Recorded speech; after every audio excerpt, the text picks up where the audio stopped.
Hi everybody. Thank you for attending, as Kirsty has said. Yeah, I'm just here to introduce Dr. Lindsay Shutes, a good friend of mine.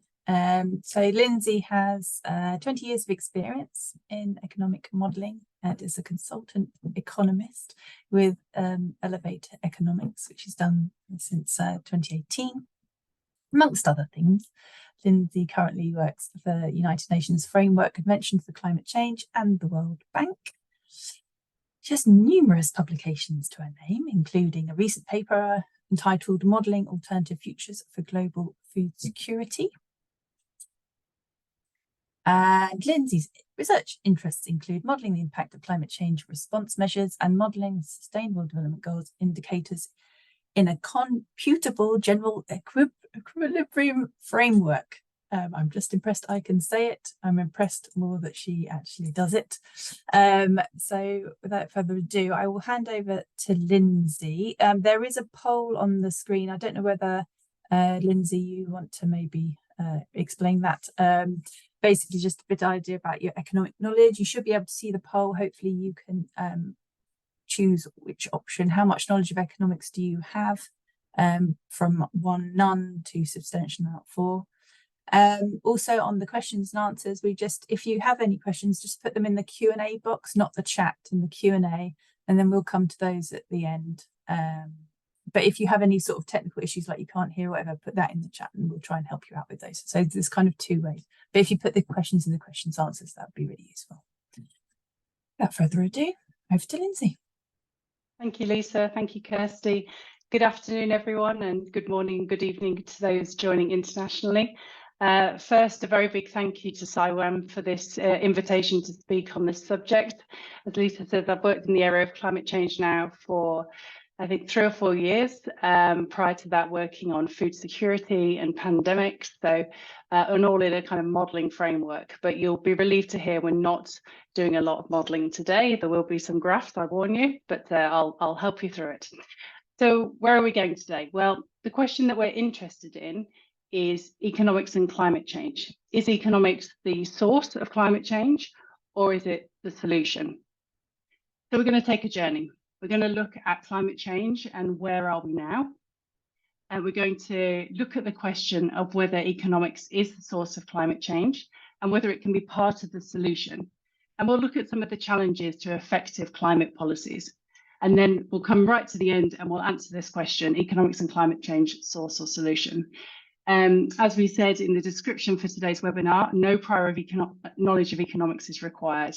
And as I say, I'll lead you through any the more technical parts. I see, thank you very much for answering the poll. I see that most people have some limited knowledge of economics, so that's great. And as I say, it won't be a very complex level today. So hopefully enough to give you a flavour of the role that economics plays in climate change, both in terms of bringing it about and also possible solutions. A quick disclaimer from me to say that all the views expressed in the webinar are my own and do not necessarily reflect those of CIWEM or other affiliated organisations that I work with. So let's take our first stop on the journey. There you go, lovely. Climate change, where are we now? Antonio Guterres, who is the UN Secretary General, in July of this year, stated that the era of global warming has ended and the era of global boiling has arrived, and that for scientists, it's unequivocal: humans are to blame. So anthropogenic emissions are bringing about a warming of the global climate that has serious implications, which we'll look at a bit later. This graph from the NASA Earth Observatory charts annual global temperature anomaly compared to the years between 1951 and 1980. So blue is obviously colder than that average, red is obviously hotter than that average. And what you'll see from that is that the last 9 years are the warmest on record.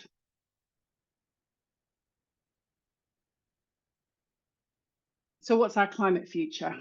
We're in a world where previous consumption, previous behaviour has brought us to a place where there is global warming currently and projected into the future as well. So the business as usual, for those of you that are modelers, you'll know that this is what do we expect to happen if there's no other interventions taking place. And if we follow the red line, we can see that we're heading to 4 degrees of warming by 2100. Banerjee and Dufflo say that the only way to avoid catastrophe is to reduce carbon emissions. So we need aggressive emissions reductions to bring us onto this blue line and to limit global temperature rise by 2100. So I invite you to answer the next poll, which is answering the question, if all countries in the world put in place all currently promised climate policies, how much will the Earth's temperature rise by 2100, that should say? 1.4, 2 degrees, 2.4 or 3. So I just invite you to answer that as I go through the next slide. It's time for action on climate. On the right-hand side of the slide here, you'll see a summary of risks from rising temperatures from the World Resources Institute. And this shows us the difference between if we achieve 1.5 degree of warming. And when we're talking about 1.5 degrees or 2 degrees, we're talking about compared to pre-industrial levels. So I think that's 1851 to 1900 is the baseline for that. So that's the comparator. So with these two limits, there's only half a degree difference in those two limits, but it has very different impacts. I know that we have many water engineers and water modelers in the call today. So in terms of floods at 1.5 degrees, we're looking at around a quarter of the world's population being exposed to flooding, but that rises to 30% at 2 degrees. Coral reefs, I was very lucky to be working in the Maldives this summer. Beautiful, beautiful country, but under 2 degrees, we lose 99% of the world's coral reefs. Sorry, it's depressing this part, but we'll go through. And so there's definite environmental impact. There we go. But there's also human costs as well. Food security. So when we have rising temperatures across the world, it affects the kind of crops that we can grow. Wheat, for example, doesn't grow above a certain temperature. But also there's more substantial damage through flooding and drought as well through extreme weather events. And so there's a cost to food security, and that cost rises substantially with just that half a degree difference. So let's see. Looking at the poll, thank you very much for answering that. So if there's perfect implementation of all current policies, where will we be? Well, I love your optimism. I love that we think that we might get to 2 degrees. I would love that too. But for those of you that said 2.4, yes, 2.4 is what we're talking about by 2100. And that is with all of the current planned policies. And this accounts for the fact that every country of the world, every party of the UN has to make their own national commitments to reducing emissions. But even with all of those actions taken in place, we're still looking at 2.4. So we're clearly behind on what we need to achieve to limit global temperature rise. In fact, the IPCC emissions gap report tells us that we actually need another 45% reduction to get on track for 1.5 and 30% for 2 degrees. But I think the thing that always strikes me the most, I was at COP in Glasgow, and when they presented the emissions gap report for 2020, was that we're already at 1.2. And I think most of us recognise the impact of climate change already and the extremeness of those impacts already, and that's only at 1.2. So what will that look like at 1.5 or 2 degrees or even 2.4 degrees? Clearly time for action. And every degree matters. We can see on the chart on the right, a half a degree has major different impacts. We're not talking about small things here. It really matters, the action that we take today and over the coming years. So, who's to blame? Well, all of you water engineers can sit back and relax and feel good because it's us, it's the economics, it's the economists. We're to blame for this. Economics is the source of climate change, and I'll walk you through how that comes about and why that's a problem. So economists love graphs. It's basically what we spend all our time at university doing, and then try and use them in the real world. So I'll walk you through this graph here. So we have price and quantity on the X and Y, and then we have a demand curve. So that is how much of a good do people want to consume at different price levels. And of course, they want more of it when it's cheaper. So we have that downward sloping curve. But of course, in a market, there's both people wanting the good and people supplying the good, the producer. And they want to supply more when the price is higher. So we have the upward sloping supply curve. But what we find in the market is that the supply and demand adjust to an equilibrium point where both parties are happy with the price, and the amount that is consumed and the amount that is supplied is Q here. So under this example, the demand curve reflects the benefit to the consumer, how much we get from consuming those goods, and the benefit to the individual is the same as the benefit to society as a whole. So it reflects both parties. In this example here, the cost to the producer is also the cost to the society. So again, the individual and society are reflected in the price. So as a result of that, we get appropriate consumption levels of Q at price P. And we've done semester 1 of economics at university. Right, so let's move on. But there are some parts of society and the way that the economy functions where this isn't the case. And this is the problem that we have with climate change. So when the cost to the producer is not the same as the cost to society as a whole, we're not capturing those costs properly in the price that comes out and the quantity that's consumed. And let me walk you through this. You'll be familiar with this already. It's what we call in economics externalities. So that is a cost that is occurring that isn't borne by the person creating it. So for example, river pollution is a good example. You may have a producer who is producing something and pollutes into a river, but unless there's legislation and taxation to make them pay for that, that is paid by someone else in society. And that's what we have here. If I buy a car, I pay the price of the car, but I don't pay the price of the congestion that I cause with it. And it's the same with fossil fuel emissions. When I fill my car with petrol, I'm paying the price for the petrol, but I'm not paying the fact that in Bangladesh there's flooding. I'm not paying for the fact that in Spain people can't work as hard because it's too hot to work now. So, but it's partly a consequence of my consumption that there's more emissions and more climate change.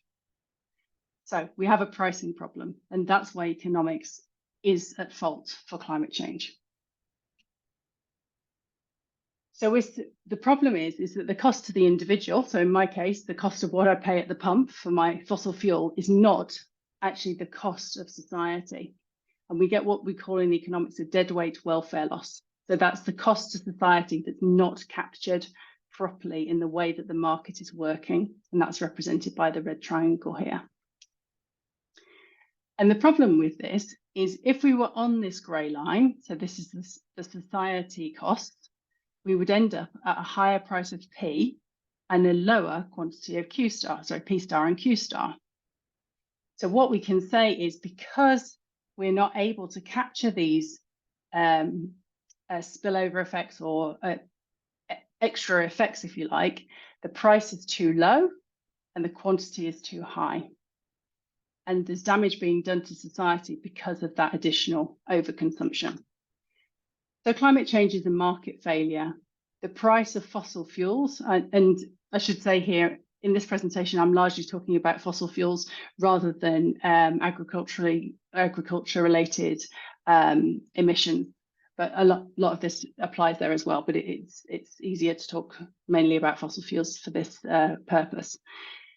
But effectively, the price of my fossil fuels is too low because it's hard to capture the effect of my consumption on the climate, particularly in maybe 30 years' time. So this is why economics is at fault. But I don't want to take all the blame because that would be too mean to economists.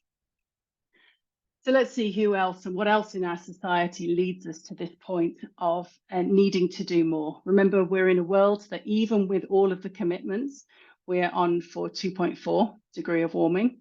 So we clearly need to do more. And this is a graph here from the Department for Energy Security and Net Zero for the UK government. And you can see here that we've made good progress in the UK from 1990 down to 2020. This is megatons of CO2 equivalent greenhouse gases. And the path to that target follows the red line to help us to achieve net zero by 2050. Now, the UK was the first major economy to ratify in law a commitment to net zero under the Theresa May government, and it made good strides towards it. However, the current path of future emissions is on this blue line. So there's a mismatch between what the policies are currently and where we need to be to reach net zero.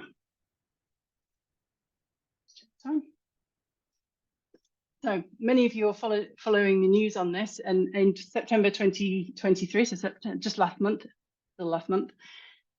Prime Minister Rishi Sunak came out with this statement. Because we're so far ahead of every other country in the world, I'm announcing today we're going to ease the transition to electric vehicles. You'll still be able to buy petrol and diesel cars and vans until 2035. We'll never force anyone to rip out their existing boiler and replace it with a heat pump. Interesting positioning. For those of you that follow the news quiz on BBC Radio 4, this was the reaction of one comedian. So for those of you who are joining internationally, Couch to 5K, if you're not familiar with it, it is a program to get people running from nothing to 5K. And his statement was, if net zero was Couch to 5K, the UK is at the stage of going, I think I might do Couch to 5K, and rewarding ourselves with a little jog to the cake shop. So politics shares the blame with economics. What else is going on? What other factors are hindering climate policy? Well, politics, as we say, there is pressure for short-term political appeal. We can look at the Prime Minister's statement and the relaxation of those policy goals. You know, the industry had committed to those goals, the phasing out of petrol and diesel vehicles, made plans for that, and now those goalposts have suddenly shifted, and that's difficult for businesses when you're not creating a stable investment environment. But there's pressure for being political appeal. We're 1 year out from an election. You can judge for yourself whether that's influenced that statement or not. And then, of course, there are crises such as COVID, cost of living crisis, and conflicts that we're facing as a country that require funds from the government today. They have a short-term demand. And climate change, in a sense, yes, we see the effects, but it's a long-term thing. It's hard to imagine in 30 years what that's going to look like. And it's much easier to think, well, actually, today there are people that are struggling to eat. Of course, we need to have policies and spend our government finances on those things. So there's trade-offs and there's pressure for short-term political appeal. There's also the difficulty of the way that the finance markets are set up, in that there's the short-term nature in stock markets. Stock markets invite investment in return for example, dividends, but investors want to see quick returns. They want to see that it's a good investment. And because of that, it's hard to make these big strategic investments in alternative technologies, even though probably over the long term there'll be good returns. But there's the short-term natures to the markets, which also contribute to difficulty. And then in society, we have a perception of consumption as happiness. And we're talking about overconsumption leading to emissions. I was interested to see that Google is planning to have a drone network where I think you can order anything and it'll be at your house in a couple of hours. Great for the stuff we really need, but how much does that really encourage us to consume more? Is that where we should be going as a society? Is that consistent with the fact that we want to address climate change impacts in the longer term?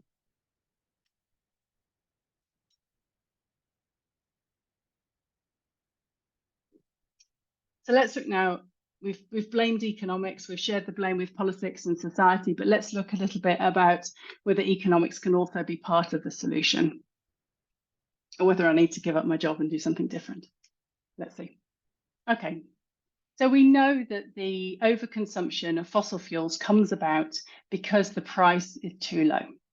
And the price is too low because it's very difficult to include the impact on the environment in the price that we pay. But that's what we need to try and do. So we need to increase the price, decrease consumption, and from that decrease emissions. And that's what a lot of economic mechanisms do, is they try to bring about this reduction in consumption and emissions by increasing the price. Just check my time, I don't want to go too far over. Okay. So I'm going to go through a couple of examples about how economics plays part of the solution to climate change. And the first one is a carbon tax. So 23 countries in the world have carbon taxes, and they currently cover 15% of global greenhouse gas emissions. At first, I wasn't quite sure in the UK where our carbon tax is, because everyone was saying we had one, but it's a fuel tax. We pay at the pump, we pay 53 pence in the litre, and we can have a look, returning to our graph again, what that means. So in the market, we're on the black and blue lines. The price is here and the quantity, there's too much consumption, in this case of petrol. We have a guess, and we'll come back to this, about the effect of the cost to society as well, that really we should be at Q star. But we can only get to Q star, if we go up here, if people are paying 153 a litre. It's very convenient that petrol near me is about 153 a litre and the tax is 53 pence. It makes it for a very nice graph. So all we need to do, so the tax means that the consumer on the blue line pays 153 a litre, which means they want to buy this amount, but the producer receives only £1 per litre, which is lower, so they want to supply less as well. So this is how taxes can come in to bring about a reduction in consumption and to try to, as we say in economics, price in the environmental cost. But all we're trying to do here is to reduce the quantity by increasing the price, to lower emissions and to limit global temperature rise. The second mechanism that's used globally around the world is the emissions trading scheme, which is also a different way to reduce emissions. Currently, 17% of global emissions are covered by an ETS, and they typically take the form of what's called cap and trade. So the cap part of it is that, so this is usually done by sector.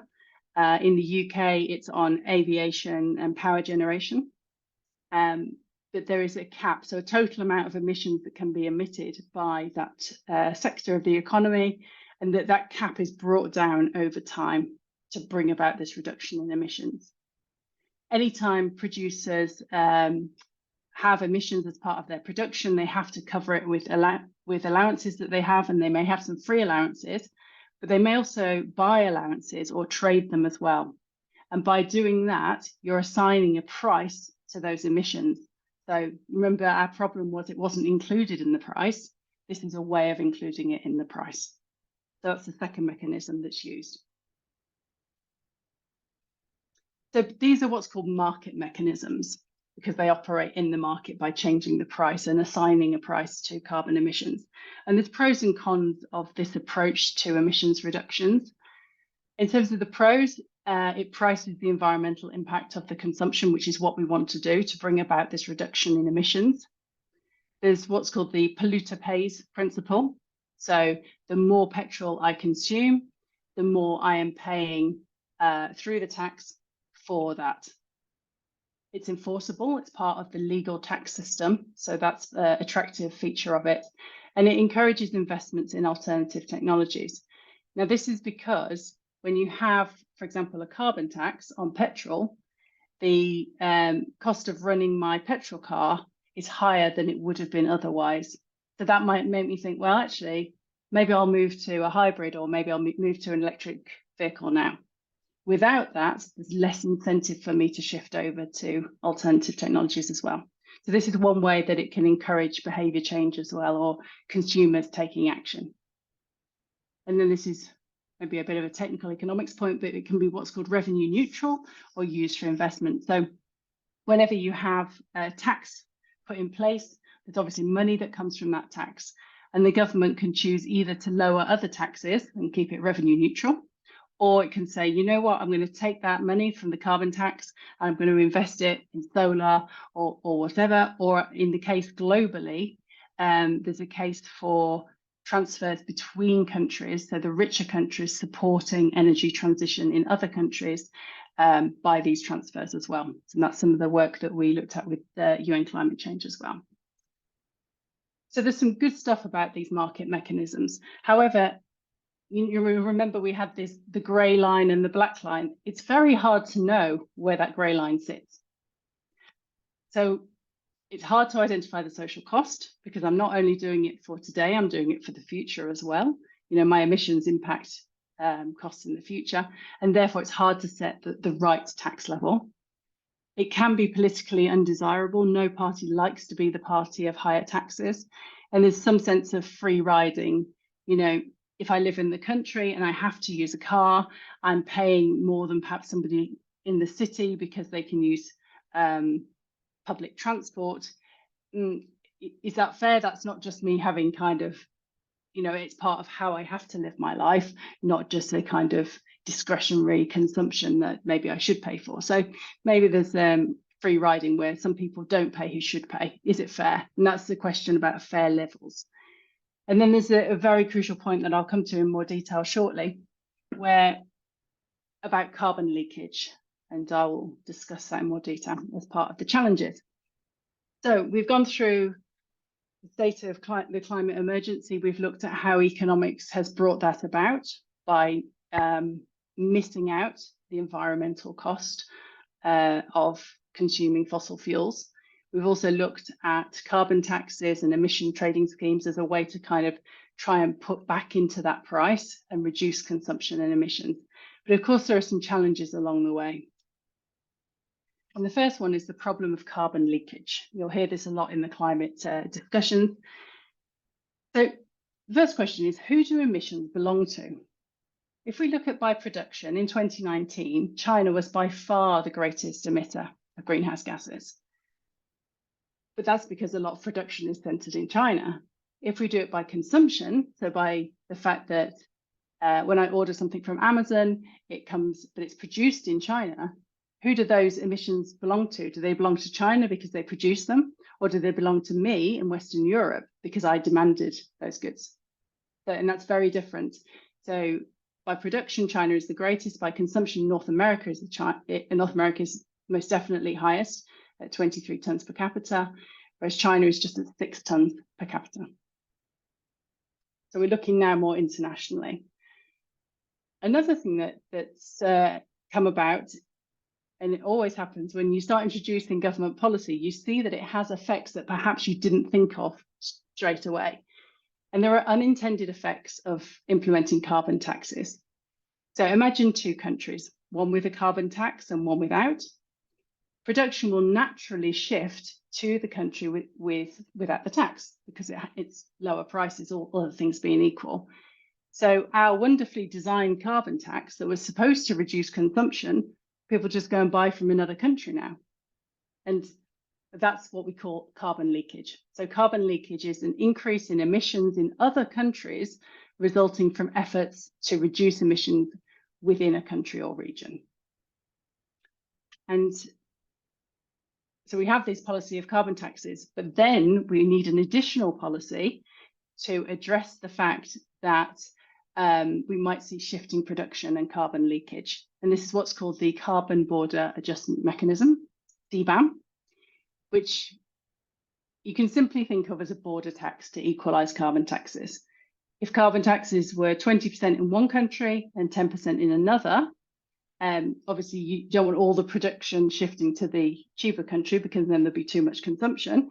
So you have a tax at the border to equalise those rates. And the European Union ratified CBAM for the European Union and actually started to put it in place 4 weeks ago. So this is very much in play and in the policy arena already. I think they're doing a data collection phase and for the rest of this year, and then it will be in place. Currently, it's on things like cement, iron and steel, aluminium, fertilizers, electricity, hydrogen. So any imports that come into the EU of those goods get equalised for any difference in carbon taxes. And it's expected that the list of products, what's called the scope, will increase over time. The second challenge we have in the world of climate policy and implementing climate policy is deciding what's fair. It's unavoidable, but we can't really deny that the greatest costs of climate change are felt amongst low-income countries closer to the equator, who themselves have, at this point in time, contributed the least to global emissions. And there's some evidence that 1 degree warmer reduces per capita income by 1.4%, but only in poorer countries. So the impact of climate change is not equal around the world, and it's actually skewed towards poorer countries. We also need to think about what we mean by emissions. So Prime Minister Rishi Sunak in September said that, and when our share of global, meaning the UK, when our share of global emissions is less than 1%, how can it be right that British citizens are now being told to sacrifice even more than others? So he's making the case that we have low global emissions and therefore shouldn't be expected to reduce much more. Bear in mind, we're in a world that goes to 2.4 degrees and we all need to be doing more. But that may be true in terms of annual emissions, but what about historic emissions and the development that the UK has had off the back of those emissions over the last 150 years? So it matters whether we look at annual emissions, so just what a country is emitting today, versus what it has emitted over time. So in terms of fairness and implementing goals to limit climate change, so the Paris Agreement 2015 is the move towards that is brought about by the UN Framework Convention on Climate Change. They have the annual Conference of Parties, the next one coming up in about a month's time in Dubai, where each country is represented and has one vote, one country, one vote. And within that framework, the aim is to work together to bring about the Paris Agreement and to limit global temperature rise. Within that framework, they recognise the fact that the impacts of climate change are not equal across countries, and that some countries are especially vulnerable to climate change. They're what's called, excuse me, non-Annex 1 parties. And they also have a separate recognition for the least developed countries, which will need further support to be able to respond to climate change and to adapt to it. And part of the work that I've been privileged to do with UN Climate Change has been around the impact of climate actions across borders.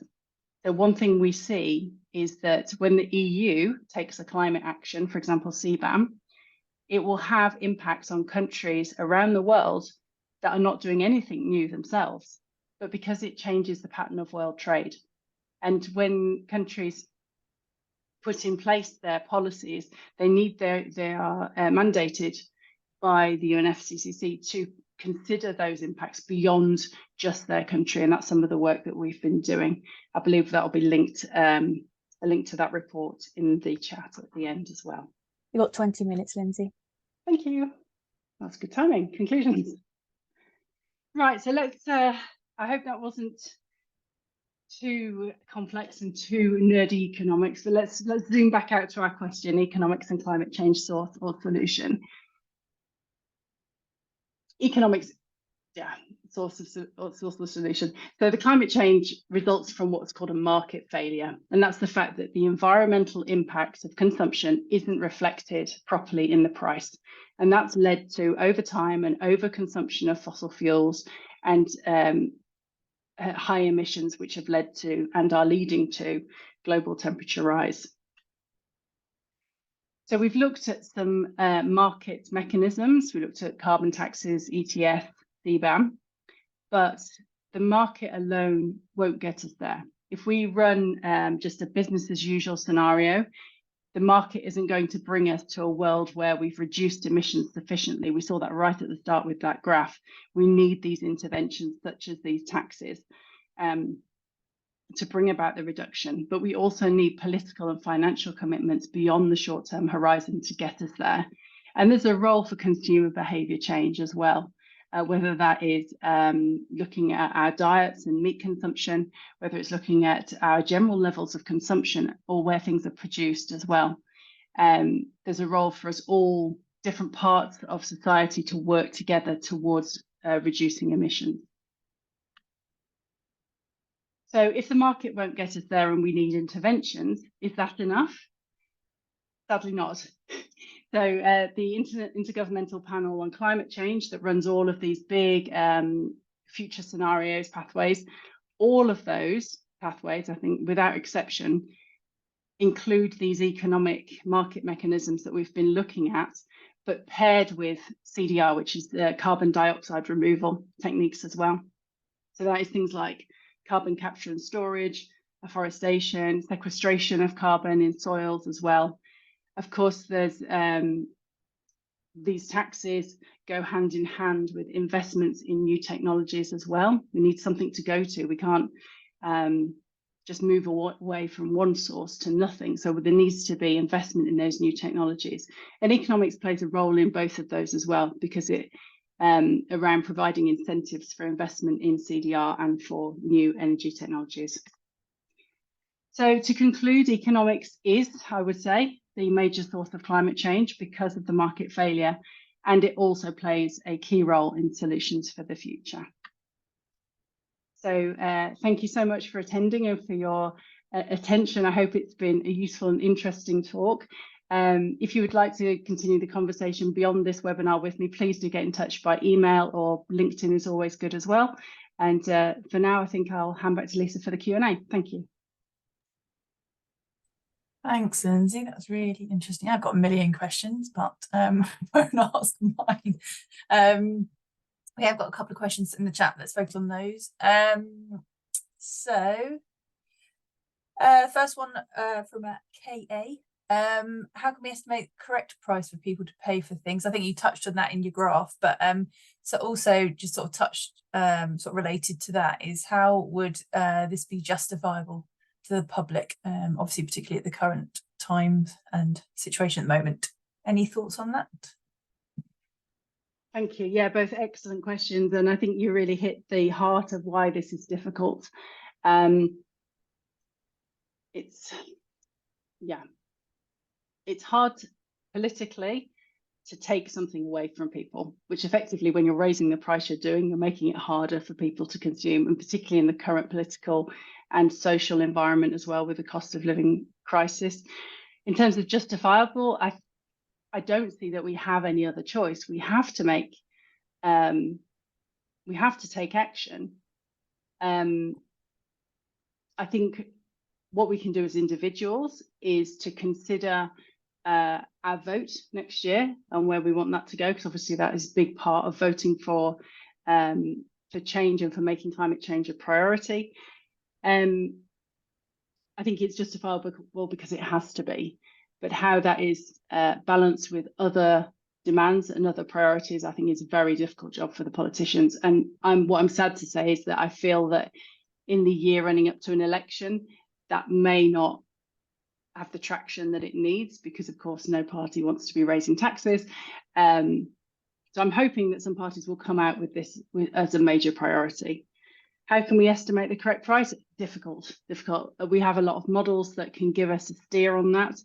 And obviously we have a lot of data that we collect on whether what we're doing is enough and whether we need to increase the tax rates as well. I mean, I think it's clear from the 2.4 that we need to do more, that's for sure.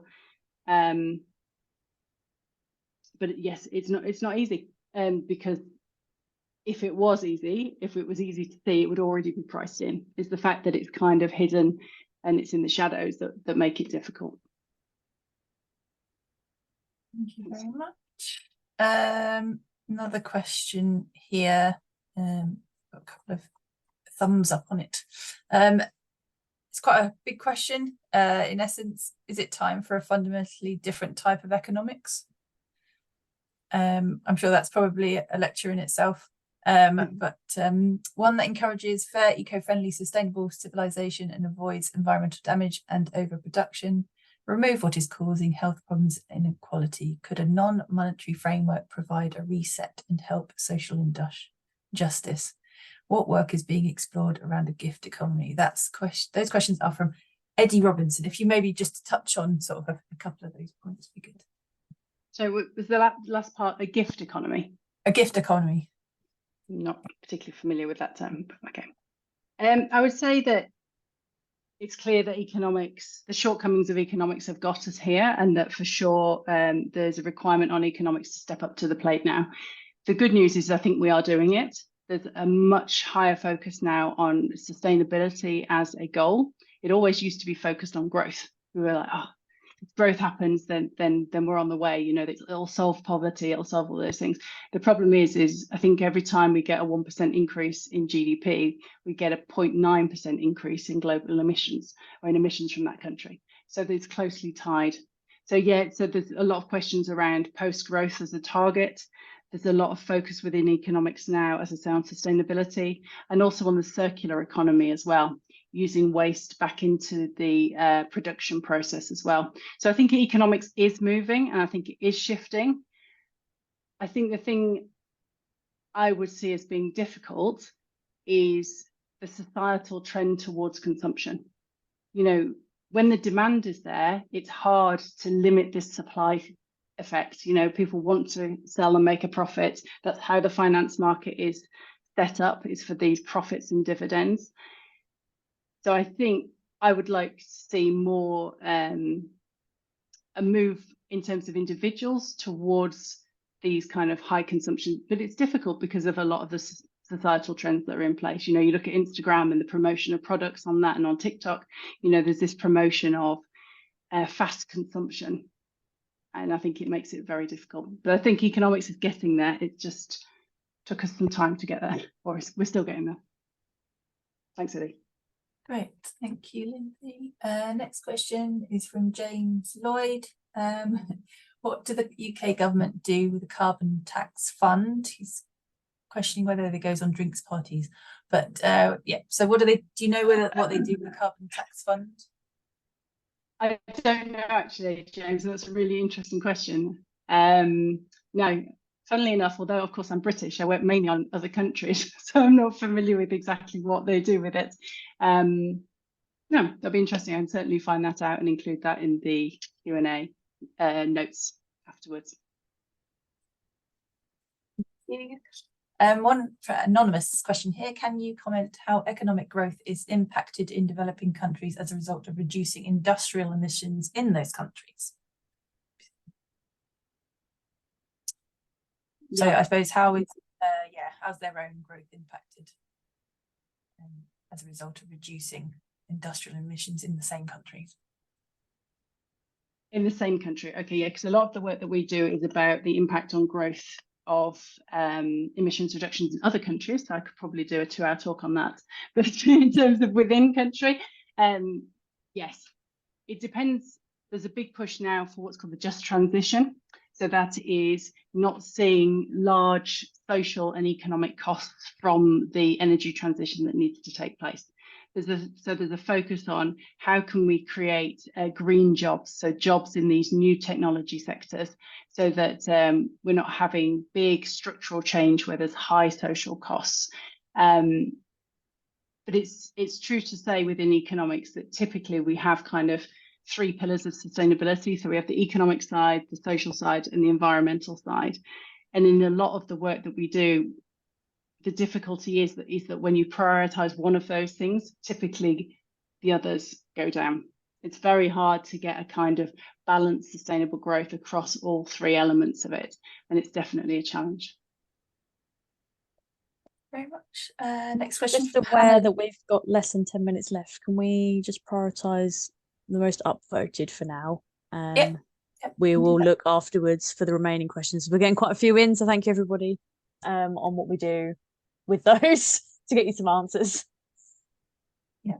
Okay, so if we focus on Hannah Lewis question, what changes would you like the big banks to make in order to help support climate adaptation? Nice question, Hannah.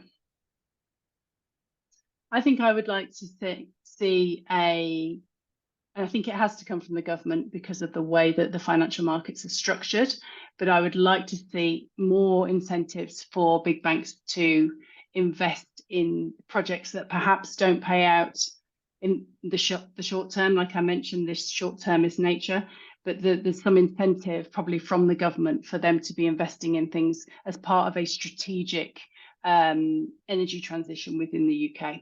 So I think, like I said before, the market itself won't get us there. There's not incentives for these big banks to do this kind of investment, that they need these additional incentives. So I think there's a role for government in bringing that about. And I think once those incentives are in place, the market and these big banks will respond to that. And then we'll see more investment funds available for alternative technologies, which are needed. You know, I talked at the end about the IPCC pathways and these carbon dioxide removal things which are included in all of the projections, but many of them are at a very early stage of development. And so there's a sense at which we really need to move quickly with those, and they require a lot of investment funds to do that. Great. Thank you very much. Well, the next one is a question just asking about whether there's links to books and further reading, which I think we're going to come on to in a second. So we'll answer that then. But yeah, there's quite a lot of interest in that. Next question, how can we stay hopeful that change will occur when the richest, those in power, can avoid the impacts of climate change for themselves personally? Yeah, I think ultimately through the power of your vote next year. That's really the starting place for most of us, to be involved in lobbying your MP on these issues as well. You know, you may look at the statement from the Prime Minister and perhaps offer a reaction to that in response to what we've talked about today. Maybe now isn't the time for scaling back on our climate commitments in the UK, and you can use your own voice and your pathway through your MP to do that as well. And staying hopeful, I think it's an issue that if we all work together, we will get there. So it's about keeping it current. You know, we talked a bit about long-term versus short-term. It's easy to push this down the park because we're not seeing it every day. But the more we talk about it, the more we make it current, the more we look at our own choices day to day, I think that's where it starts to build some momentum and hopefully bring about some change. But it's hard to stay positive. But you know, follow the YouTube of the COP negotiations. They have lots and lots of events streamed in a month's time. Lots more information on there as well. And that's a fantastic work that they're doing to bring countries together, to have the hard conversations, to recognise the fact that it's harder for low-income countries to make these changes. So they're doing fantastic work, and that's always encouraging to hear that work going on at such a high level. Excellent. I'll just take maybe one or two extra. Question from Angus Pettit. Could lower discount rates that place higher values on future impact play a part in these economic market mechanisms and valuing future impacts? Yeah, and this ties into, I think it was Hannah's question about the banks and about incentives. So yes, you know, we're making decisions around investments based on discount rates in part. And so yes, that could definitely play a role. And I think also having a stable investment environment as well. I know that the reaction of some of the car companies who you might have thought, oh, they're quite pleased that they don't have to make all these changes buy so quick a time horizon. They might be glad they've got more time. And actually the reaction of many of those car companies was, but we've already planned for that. Now we're all confused again because the goalposts have moved as well. So I think, yeah, definitely a role for discount rates and as part of the incentives that I'd like to see from the government, but also about creating a stable investment environment. Next question's from Dan Roberts. He says, does the market approach work at all scales, i.e. a local scale where there may be high demand but not enough opportunity for supply? Ooh, very interesting question, Dan. Let me think about that for a second.